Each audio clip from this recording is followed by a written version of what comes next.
இந்திய கம்யூனிஸ்ட் கட்சி வேட்பாளர்களை அறிவித்துள்ளது. கூடுதல் விவரங்களை செய்தியாளர் சங்கரன் வழங்கிட கேட்கலாம். சங்கரன், வணக்கம். இதன் கூடுதல் விவரங்களை வழங்குங்கள். வணக்கம். திமுக கூட்டணியில் 2 கம்யூனிஸ்ட் கட்சிகளும் தொடர்ந்து பயணித்து வருகின்றன.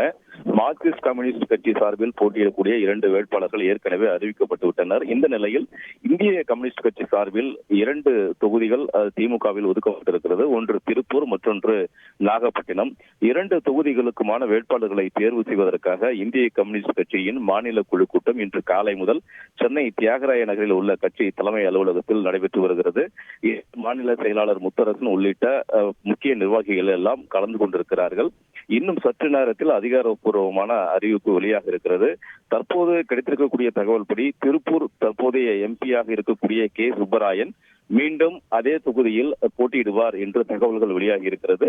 அதே போன்று நாகப்பட்டினம் தொகுதியை பொறுத்தவரை தற்போதைய எம்பி எம். செல்வராஜ் என்பவர் பதவி வகித்து வருகிறார். அவருக்கு பதிலாக நாகப்பட்டினம் தொகுதியில் வை. செல்வராஜ் என்பவர் போட்டியிடுவார் என்று தகவல்கள் வெளியாகி இருக்கின்றன. இந்திய கம்யூனிஸ்ட் கட்சியின் நாகை மாவட்ட செயலாளராக தற்போது அவர் பதவி வகித்து வருகிறார். அவர் தற்போதைய இந்த தேர்தலில் களம் இறக்கப்படுவார் என்று தகவல்கள் வெளியாகி இருக்கிறது. தற்போது அந்த மாநில கூட்டமானது நடைபெற்று வருகிறது. இன்னும் ஒரு 20 நிமிடங்களுக்குள்ளாக அந்த கூட்டம் முடிந்த பிறகு அதிகாரப்பூர்வமான அறிவிப்பு வெளியிடப்பட இருக்கிறது. விவரங்களுக்கு நன்றி சங்கரன்.